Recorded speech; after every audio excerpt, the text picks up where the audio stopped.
Hey everybody, welcome back to the Fish Tank. I'm Fish, and it's Minion Masters patch notes time. And this one's going to be a little bit special. This is going to be the last patch for Minion Masters 1.x, with the next one, and we'll talk about when that's going to be in a little bit, going to be 2.0.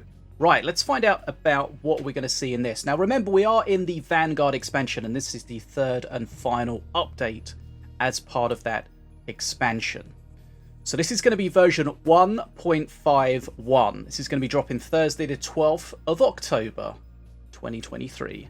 As always, we're going to have the new tournaments, new season pass, new cards, new cosmetics, balance changes, and bug fixes. Now, just a little bit about the length of this expansion. It's going to be longer than normal. So this, as I said, this is going to be the last update for 1.x. And the next update is going to be 2.0. But the 2.0 update's not likely to be until sometime in December. So what that means is this season is going to be a long season. We're going to have a couple of month long season. So whilst we won't have the new update patch until whenever 2.0 drops, because this is a long season, we may have a sort of a mid-season balance patch. That may or may not happen, but we'll see. So we're going to have a long season. So we'll have a long time to enjoy the current game, and then hopefully in December we'll go to Minion Masters 2.0, which of course is just a big update. Everything copies across. You're not going to lose anything. It's just going to be a big update. Right. So let's find out about this season. So just a quick reminder before we go into the details. We're going to have the new tournaments, of course. So we're going to have our Knights Duel 1v1 single day event, $400 prize pool. This is going to be on Saturday the 21st of October. Now remember, links to all these things will be in the description, so check those out. And then also we have my fairly new Fishbowl Brawl events. These are 1v1 and 2v2, so the only 2v2 events going on at the moment, I believe. These are play over time events, so you get 3 days to complete each of your matches, and rather than it be a tournament that's on a single day, it spreads out over the month or whatever. So they're nice and convenient. Of course, these are all available to everyone. The Fishbowl Brawl is going to start, the matches are going to start on the 19th of October. And by the time you read this, hopefully registration should be open, and you can go and sign up for that. And there's a 21,000 Ruby prize pool for both of those Fishbowl Brawls. So hopefully you can get involved. They are available and open to everybody of any ability. A lot of fun, a lot of stuff can be learned, and there's guaranteed prizes for all. Right, so that's the tournament stuff over. Next up, as always, we have a new season pass. So this is going to be a Slither themed season pass. We're going to have a couple of new Slither cards and some Slither emotes, and as always, a completely non-season pass related skin. And we'll see that in a little bit. But as you can see from the right hand side, there's a lot of Slither stuff to be gained throughout this season pass. So, 2 new Slither cards. Let's find out about them. The first one, Denver the Fallen King. So this guy is going to be available at tier 49 in the free pass or immediately in the season pass. But let's find out a little bit about him. So he's a 9 mana Slither minion. Mythic minion. So of course he has the stuff that's the mythic protection, where you can't move him around with spells. You can't kill him immediately with destroy effects, things like that. So he's got 900 health, does 150 damage every 3 seconds. He's a melee minion, only attacks ground, and has a speed of 3, which, let me tell you, is slow. So what does he do? Well, when he attacks, his attack, instead of doing sort of direct damage with his attack, he throws the units over his head, and they land behind him. And I believe they take the damage as they land. Additionally, if they land on other enemies, they do damage to those enemies as well. So he makes the enemies into weapons themselves. So that's a kind of a cool mechanic. And the way his attack works, it looks like it has a small sort of area that it affects. So he can throw multiple units over his head. In testing, I'm pretty sure I got him to throw 4 Legionnaires that were all clumped together in front of him over his head. So that's a cool little thing where he'll throw over his head, and then depending on the aggro, he'll turn around, look at it, throw it back over, and so that's a sort of a new mechanic that we can expect from him. So that's Denver the Fallen King. This is what he looks like. You may have seen him in the adventure mode. He kind of got leaked in the adventure mode a little while ago, so if you've seen him before, he's also been in some other Beetle Dwarf games as well. So Denver is the first card. The second card is the Woggosaur Pup. Cute little guy, available at tier 38 in the free pass or tier 22 in the season pass. So let's find out about him. So he's a 3 mana Slither minion, 350 health, so the same health as a warrior, but much lower DPS. He has a DPS of 20, a warrior has a DPS of 33. So tanky guy, but not much DPS. But he does have a special on-play effect. So on play, he will spit poison. And he'll spit that at the closest minion. It does have a good range, a range of 12. And what it does 50 damage, plus it applies 5 seconds of poison. So remember, poison does 20 DPS a second. So it's 50 damage plus 100 poison damage. So overall 150 damage, but of course the poison will take time to tick. So it's not exactly the same as 150 removal spell, but it does the damage just over time. So I think we'll see probably quite a lot of this guy. 3 mana, pretty tanky little guy, but he has quite a powerful removal effect for his sort of his cost. And interesting to note that poison will hit ground or air.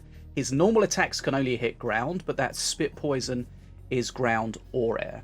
12 range, and I think it hits whatever it comes into closest.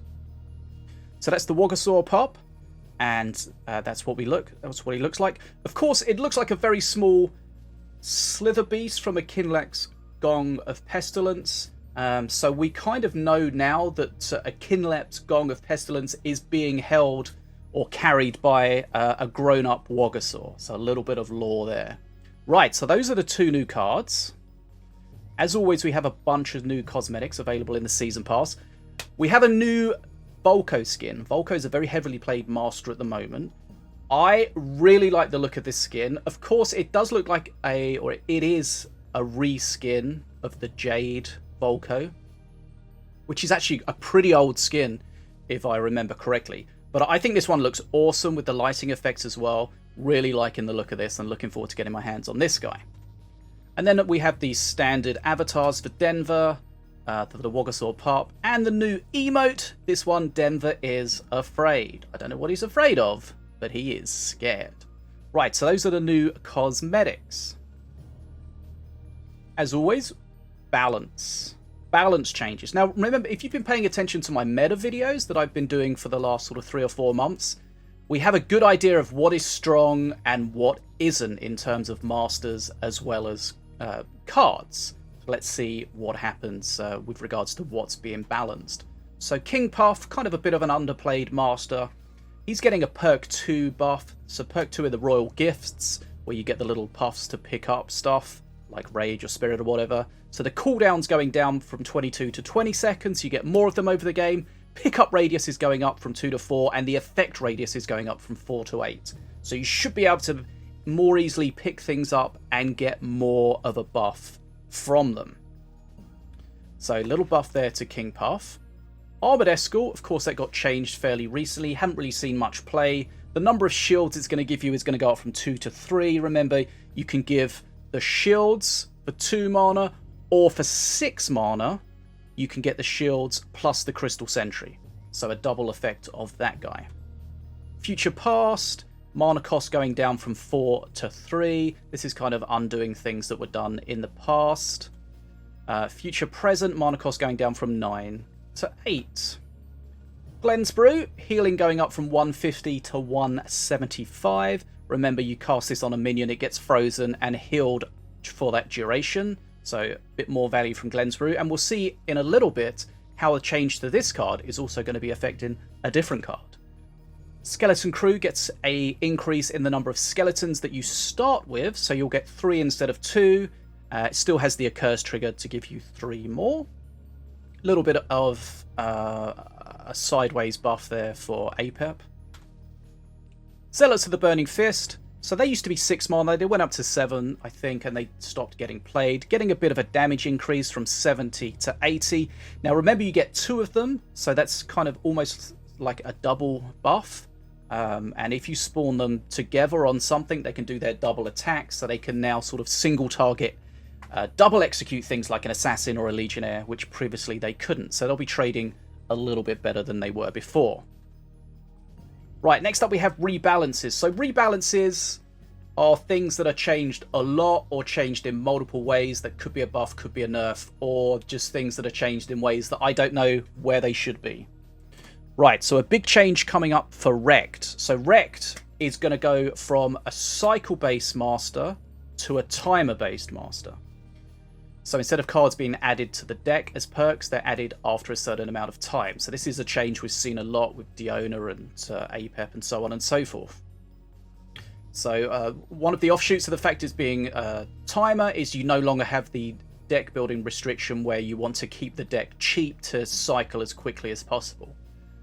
Also, they're removing his 4 mana card auto attack bonus. So that's again removing any sort of deck building restrictions. But before we get to that, let's talk about his perks. So still going to be about his shadow dances, but basically the changes, instead of being able to get loads of shadow dances at once, you should get them kind of more often over a period of time rather than having loads at once. And it was kind of being able to have loads at once that made him super strong in some situations. Remember, the clones do explode for that 50 damage, so you can jump about and do a lot.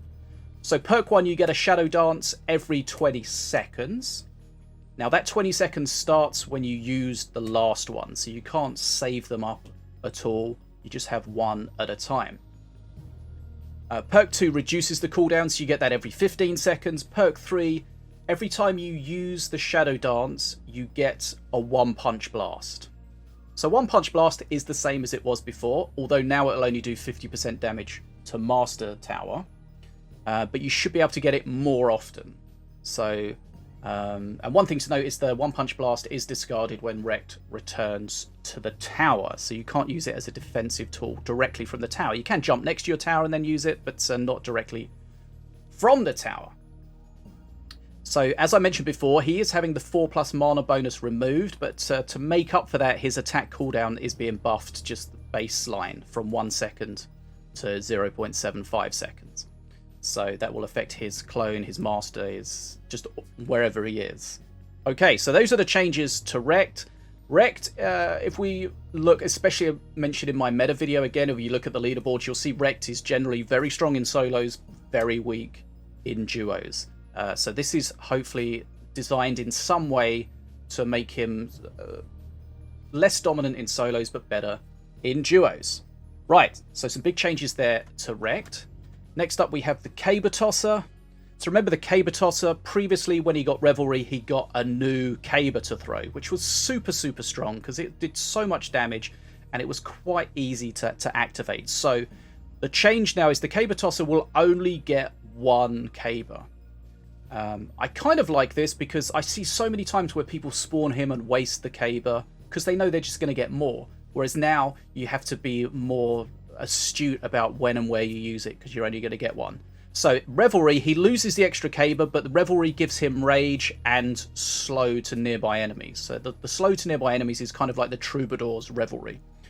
So you can trigger the Revelry multiple times to get multiple slows, I think, but obviously you're only going to get 1 Rage. So I think that's a healthy change to the Caber Tosser.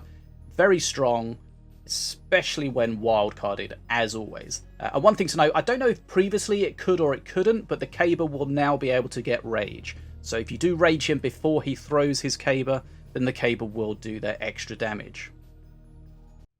Right, Frostberry Bearer. As we mentioned earlier, Glenn's Brew getting a buff, and that's going to affect the Frostberry Bearer, because instead of triggering and healing and then giving haste, he's going to start casting Glenn's Brew instead. So it's going to freeze and then heal, and the heal is going to be 175. Additionally, the Frostberry Bearer is going to have a speed reduction from 6 down to 4. I like this because, you know, this is supposed to be a support unit. The support unit wants to be behind it. Behind the attack, and the slower speed should help him to do that. Still feels kind of weird because it is a tank, it does have the thick hide, but then it's also a support unit. So it feels a little bit kind of weird how it's designed, but hopefully this should be a healthier change, and hopefully we should see more Frostberry Bearer play. Right, Harmful Souls. I think this is a reversion of a previous nerf, so the damage of each soul is going up from 70 to 80, and the amount of damage overall, of course, is going to go up. So the base damage before Ascension is going to go up from 350 to 400, so that's going to start killing things like Shen where it didn't before, and the buffed damage, the Cursed Ascension damage, is going to go up from 560 to 640, which is kind of insane. And that's going to kill things like Scotty and the Cleaver, which previously it couldn't. One thing to note is it no longer gives you extra Spectral Essences for any wasted souls. So previously, if there were any souls left over from its damage dealing, it would give you extra Spectral Essences towards your Accursed Ascension. No longer does that. Haunting Hugger, health goes up from 50 to 75, but again, no longer adds these Spectral Essences on kill. I don't really like this change, because it feels like why would you want to use the Haunting Hugger? It feels like a very niche card. I mean, before you would just see it in Ascension decks, but now it feels like even in those decks you wouldn't play them. So I'm not sure. We might see the death of the Hugger. Who knows? Right. Next up, we have a big change to the Mountain Shaper. So a few changes to go through here, and then I'll have a quick screenshot so you can see, if you're a visual learner, exactly what's changing. So the damage that it does per charge, per ground rupture, is going down from 125 to 65. Don't freak out, but the number of charges that you can get is going up from 5 to 10. And the charge time is going down from 7 seconds to 4 seconds. So that means that the damage it does overall is going up from 625 to 650, assuming that all the ground ruptures hit a certain unit, but the amount of time it takes to charge to its max is going up from 35 seconds to 40 seconds. I think they have tweaked the way the knockback works, so you should get a better knockback. Now, instead of the Mountain Shaper being across the entire width of the arena, it's been shrunk down, so it's kind of like a Nirvir's Breath, but a little bit thicker than a Nirvir's Breath. So we're kind of going length instead of girth for this. And we just have a look at a quick example here. You can see the highlighted area at the bottom this is the maximum 10 charge length of the Mountain Shaper, and you can see the width there. So it will cover a bridge and go all the way into the pocket for sure. So it's a long knockback, but now it's a thinner knockback. I think that's healthier. We'll see, especially in duos, late game 2v2, being able to cover almost the entire arena was not particularly healthy. So that's a big change there to Mountain Shaper. And another big removal spell getting a change is Nirvir's Breath. So the base damage in Nirvir's Breath going up from 130 to 150, but crucially, it gets no extra damage from Accursed Ascension, whereas before the damage would double, 130 to 260. Late game Ascension decks would be very, very strong because of this. Now this is not going to be quite so powerful, or anywhere near as powerful. Are people still going to play it? I don't know. You're going to lose a lot of damage, but you get slightly more skeletons. So it's going to be more about mid damage plus skeletons on the lane. Base damage means it will now kill Legionnaires and Annihilators, which it didn't before. We'll see. We'll see if it still gets played. Nirvir's Breath has always been a very, very strong spell. Could this kill it? Could it change how people use it? I don't know.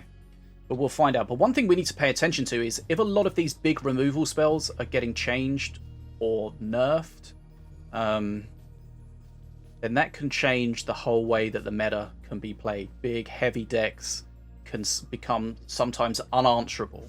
So it'd be interesting to see how these changes affect the meta. Right, Shield Captain Avea. Always been very difficult to balance. Never really been in a balanced state. Very weak to start with. Very, very strong kind of since then.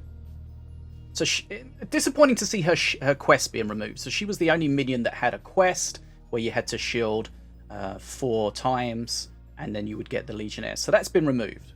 But what happens now is every time she shields at least one other minion, she will shuffle a 0-cost Legionnaire into your deck, just like City Watch does, which is auto-playing, which just plays whenever it's drawn into your hand at the tower. So her health is going to go up from 450 to 500, and her Shield of Light cooldown is going down from 12 seconds to 10 seconds. So she's changing from kind of something that's weak to start with and then gets a really big, powerful trigger pretty easily, if we're honest, to something that can keep giving you value over and over throughout the game. So it'd be interesting to see how people play her now, and whether she's as strong as she was before. We didn't see her too much in duos. Maybe this will change that, but we'll see. So big change there to Shield Captain Avea. Right, so we've looked at the balances with regards to buffs and rebalances. Let's look at the stuff that's getting the nerf hammer. Morelia. So a small change to Morelia. She is very, very strong in all game modes. Again, my meta video showed that she was the top played master overall. She's getting a nerf to her skeleton, so she's going to get 3 instead of 4 skeletons from her book at perk 1, and 6 instead of 8 at perk 2. So less bridge control coming out from Morelia there. Setsu, small change to Setsu. I think it will make a difference, but it's probably not what really Setsu needs to become properly balanced. But so perk 1 blast entry, it's where Setsu comes into the field, and of course this affects all of her perks effectively. She's going to have a longer summoning sickness upon landing. So what that means is when she lands, there's going to be a longer time between her landing and starting to attack. So that means that you've got more of time to play things quickly, because whilst summoning sickness is active, she will not have selected a target. So if she's jumping in the field, and this is especially pertinent when she gets to perk 3 and she's got that piercing stunning shot, there's going to be more time to play your units to aggro her in a way that's beneficial for you defensively. So defensively it gives you a little bit more counterplay. Offensively it means you probably have to play her a little bit safer, because she's going to be vulnerable for a longer period of time. So I like this change. Don't know if it's going to be enough though. Volco, again, another very, very strong master we've seen in a lot of the game modes. So his perk 1, which is the Tempers Flaring, which gives you the embers to give you rage on the bridges. The cooldown's going up from 15 seconds to 17 seconds. So small nerf, but you know, these small nerfs, since it is perk 1 as well, they really do add up over the length of an entire game. So less buffs over an entire game. Island Huntress, one of the newest cards previously added. So she's getting a few changes here. So there is an attack damage buff and an attack cooldown nerf, but overall this is definitely, I think, a nerf. So her damage is going up from 40 to 45, but her attack cooldown's going up from 1.2 seconds to 1.5 seconds. So what that means is her DPS overall is going down. She's going to be worse against Horde. But interestingly though, there's going to be certain situations where she's better now than she was before. So, for example, previously where she had to take 3 hits to kill a minion, something like a Bounce Breath Flinger, she can now kill in 2 hits. So although she's attacking slower, because of the slightly increased damage, she will kill certain things. Only very niche things, but she will kill certain things faster. So overall, though, a nerf to the Highland Huntress. Again, I don't think she's particularly OP. I just think she's OP when wildcarded, you know, as always. Rapid response reserves, again from my meta video, everywhere. Very small nerf. Number of Plasma Marines going down from 6 to 5. Doesn't seem like much, but I think the Plasma Marines are very high DPS when you've got a load of them. And whilst the Plasma Marines are probably the easiest to counter if you've got sort of almost any spell in your deck, they're probably the strongest if not countered. So small nerf there, but it's still probably going to be everywhere. You know, it's very cheap, which is great for any sort of spell synergy. And also, it's super flexible. Cheap and flexible, it's going to be everywhere. Right, next up we have a straight nerf to Rimmergul's Breath. So we've already seen some changes, arguably nerfs to Mountain Shaper and to Niveir's Breath. Rimmergul's Breath getting a similar treatment, simple damage reduction. Kind of, I feel like this is undoing again a previous buff. Damage going down from 180 to 150. So it'll no longer kill things like the Veil Stalker or the Boom Buggy. So it's not going to be so strong removing the back line. Is that going to change some of the things we see in the meta? Probably, but I dare not mention them. Right, so those are the balance changes. Let's have a look at the bug fixes. So a few bug fixes here. So fixed multiple futures sharing the same card cycle. Fixed Skeleton Horde preview missing. Fixed Dragon Ball doing 100% master damage. This is a good fix. And if you've been playing especially 3 Dragon Balls because it's bugged doing extra master damage, scumbag. Fixed piloting costing 1 tech to activate. That's been a very long-term, long-standing bug. But that was really frustrating. If you had the perfect amount of tech in your deck to, for example, fully activate an aimbot, but then something triggered the piloting, and then you randomly lost 1 tech, which you shouldn't have, and you ended up on 69 instead of 70 tech. That was kind of annoying. So a good change there. And fixed Sapphire Pebble jumping to the middle gap between the bridges. So a few bug fixes there. Right, so that is it. I think I may have omitted to mention, but this is called Hail to the King, this expansion, which of course is Denver, the Fallen King. So just a quick reminder, this is the last update to 1.x, we'll just say 1.x, with 2.0 coming probably December time. Not confirmed, but hopefully then. Right, dropping Thursday the 12th of October. We've got new tournaments. We've got a new season pass. It's a Slither-based season pass. We've got 2 new cards, Denver the Fallen King and the Woggosaur Pup. We've got a bunch of new cosmetics, including the awesome-looking Ruby Dragon, Volco skin, and we've seen a bunch of balance changes and a bunch of bug fixes. Right, good job, everyone. We got through it. Lots of cool stuff coming. I'm excited to get my hands on these two new cards, see what they're like. And there's some big changes that could affect the meta, so I'm interested to see how that happens. And of course, I'll have my meta video a couple of weeks into the new season, so we can sort of follow what's going on. And maybe if we've got a long season next season, maybe we'll have a couple of meta videos as we go through to see if things evolve or not. Anyway, make sure you hit the subscribe button if you haven't yet, because this is the place for Minion Masters news. We'll keep you up to date with patch notes, with tournament stuff, with new cards, changes, meta, everything like that. So make sure you hit the subscribe button. It really does help out, and I really do appreciate it. As always, let me know in the comments if you've got any questions. What do you think about the changes? What do you think about the new cards? And if you're watching this live, there should be a video tomorrow that will highlight and illustrate and show the 2 new cards in action. And then we'll get our hands on them properly on Thursday. Also, as always, a reminder to collect your end of season rewards, whether that's guild rewards, tri-team tourney, whatever. You don't want to miss those. And that's pretty much it from me. I'm Bad as a Fish, and as always, I'm awkwardly waving.